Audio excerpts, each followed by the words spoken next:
Hello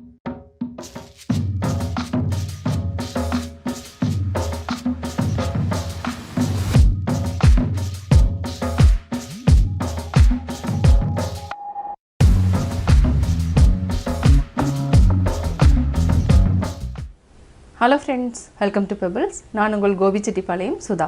நம்ம இன்னைக்கு செய்ய போகிறது முட்டைக்கோஸ் பரோட்டா. அதாவது ஆலு பரோட்டா மாதிரியே நம்ம வந்து முட்டைக்கோஸ்லேயும் பரோட்டா செய்யலாம்.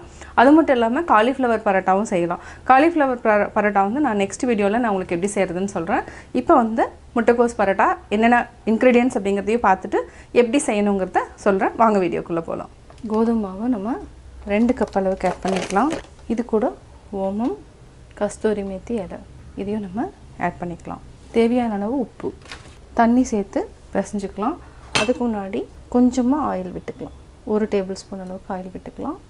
இதை நல்லா மிக்ஸ் பண்ணிக்கோங்க. நம்ம கொஞ்சம் கொஞ்சமாக தண்ணி விட்டு பிசைஞ்சுக்கலாம்.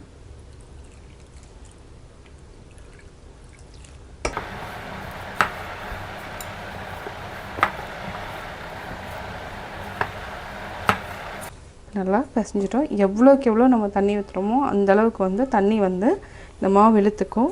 பார்த்திங்கன்னா இந்தளவுக்கு சாஃப்டாக இருக்கும். ஒரு 10 மினிட்ஸ் வந்து நல்லா ஊற வச்சுக்கலாம். நம்ம அதுக்கப்புறம் எடுத்துக்கலாம். இதுக்கு வந்து என்னென்னா நம்ம 200 கிராம்ஸ் அளவுக்கு நம்ம எடுத்துக்கலாம். இது கூட ஒரே ஒரு பச்சை மிளகாய் பொடியாக நறுக்கியிருக்கிறேன். இஞ்சி ஒரு துண்டு எடுத்துருக்குறோம். இதை வந்து கிரேட் பண்ணிக்கலாம்.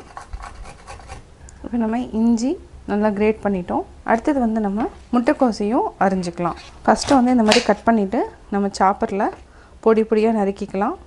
இது செய்கிறப்ப என்னென்னா உப்பு ஆட் பண்ணக்கூடாது. லைட்டாக தூவிட்டு நம்ம ஸ்டஃப் பண்ணிக்கணும். இப்போ சாப்பரில் போட்டுக்கலாம்.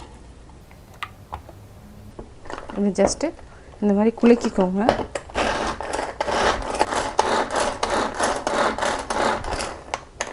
அவ்வளோதான். பார்த்திங்கன்னா நல்லா பொடியாக நறுக்கியாச்சு. இந்தளவுக்கு நறுக்கிக்கலாம். அதே மாதிரி இதை வந்து ஒரு பவுலில் மாற்றிக்கலாம். இப்போ நம்ம பொடியாக கட் பண்ணிட்டோம். இது கூட பச்சை மிளகாய் பொடியாக நறுக்குனது, இஞ்சி நறுக்கி வச்சுருக்கிற கொத்தமல்லி ஆட் பண்ணிக்கலாம்.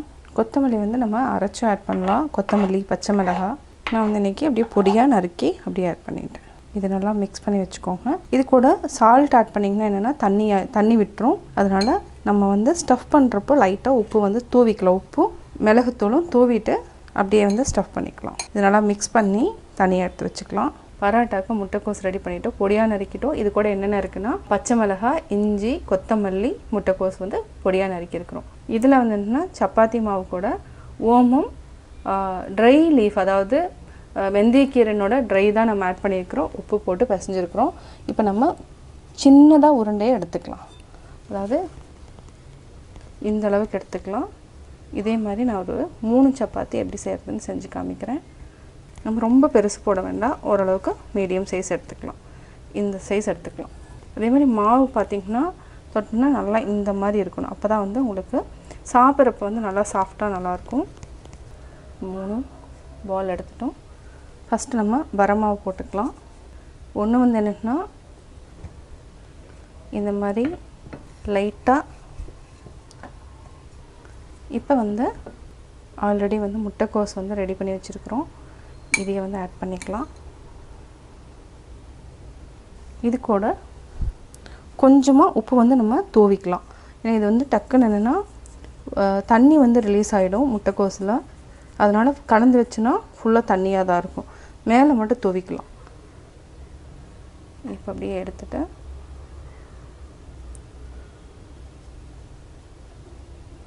கொஞ்சம் ஏர் வந்து அதாவது இதாகும். இதை அப்படியே நல்லா இது பண்ணிவிட்டு அப்படியே ப்ரெஸ் பண்ணிக்கலாம். இது பொறுமையாக பண்ணிக்கோங்க. பார்த்திங்கன்னா கொஞ்சம் பபுள்ஸ் மாதிரி வரும். அதனால் இந்த மாதிரி ப்ரெஸ் பண்ணிக்கலாம் ஃபஸ்ட்டு. இப்போ நம்ம மெதுவாக தேய்க்கலாம். ரொம்ப அழுத்தம் கொடுக்க வேண்டாம். இது பார்த்திங்கன்னா இந்த சைஸில் வரும். உங்களுக்கு நல்லா பெருசாக வேணும்னா உருண்டை வந்து கொஞ்சம் பெருசாக எடுத்துக்கும். இப்போது ரெடி பண்ணியாச்சு. அவ்வளோதான். பார்த்திங்கன்னா 2 சைடுமே பாருங்கள். இது வந்து ஒரு மெத்தட். கையிலேயே வந்து இந்த மாதிரி குழி பண்ணிக்கலாம். இந்த மாதிரி பண்ணிவிட்டு இப்போ லைட்டாக உப்பு ஆட் பண்ணிக்கலாம். நல்லா உள்ளே தள்ளிட்டு அவ்வளோதான். ஒன்று தேய்ச்சிட்டும் பண்ணலாம், இல்லை கையிலேயும் இந்த மாதிரி பண்ணிக்கலாம். இப்போ வர மாவை ஆட் பண்ணிக்கோங்க. ஏர் இருந்ததுன்னா டக்குன்னு வந்து ஹோல் ஆகிடும். அதனால் பொறுமையாக இந்த மாதிரி பண்ணிவிட்டு அதுக்கப்புறம் லைட்டாக தேய்ச்சிட்டே வாங்க. இந்த இடத்துல ஏர் இருக்குது. இப்போ என்னென்னா ரொம்ப அழுத்தி தேய்ச்சின்னா ஹோல் ஆகிடும். அதனால் பொறுமையாகவே அழுத்திட்டு அதுக்கப்புறம் நம்ம தேய்ச்சிக்கலாம். இதே மாதிரி நம்ம எல்லாத்தையுமே தேய்ச்சிக்கலாம்.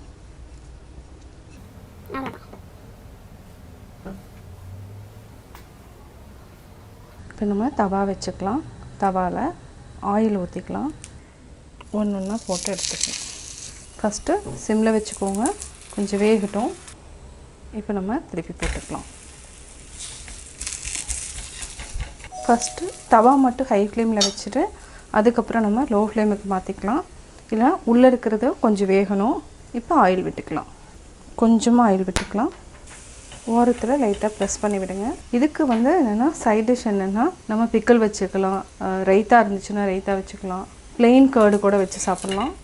பட்டர் போட்டு கூட நம்ம வந்து அதாவது இந்த முள்ளங்கி பரோட்டா சுடலாம். இடையில கொஞ்சம் மீடியம் ஃப்ளேமுக்கு மாற்றிக்கலாம். நல்லா வெந்துருச்சு. இது வந்து என்னென்னா சூடாக சாப்பிட்டிங்கன்னா தான் நல்லாயிருக்கும், ஆறி சாப்பிட வேண்டாம். இப்போ நம்ம எடுத்துடலாம். இதே மாதிரி அடுத்ததும் சுட்டலாம். ஃபஸ்ட்டு கொஞ்சம் எண்ணெய் விட்டுக்கலாம்.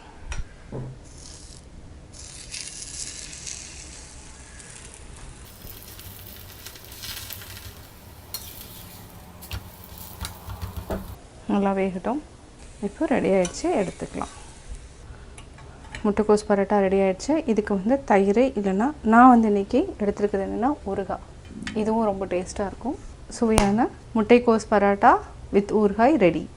முட்டைக்கோஸ் பரோட்டா எப்படி செஞ்சேங்கிறத பார்த்தீங்க. நீங்களே வீட்டில் ட்ரை பண்ணி பாருங்கள். இது வந்து என்னென்னா கட்டாயம் குழந்தைகள்லேருந்து பெரியவங்க வரைக்கும் ரொம்ப பிடிக்கும். அதே மாதிரி இது வந்து ரொம்ப ஹெல்த்தியானதும் கூட.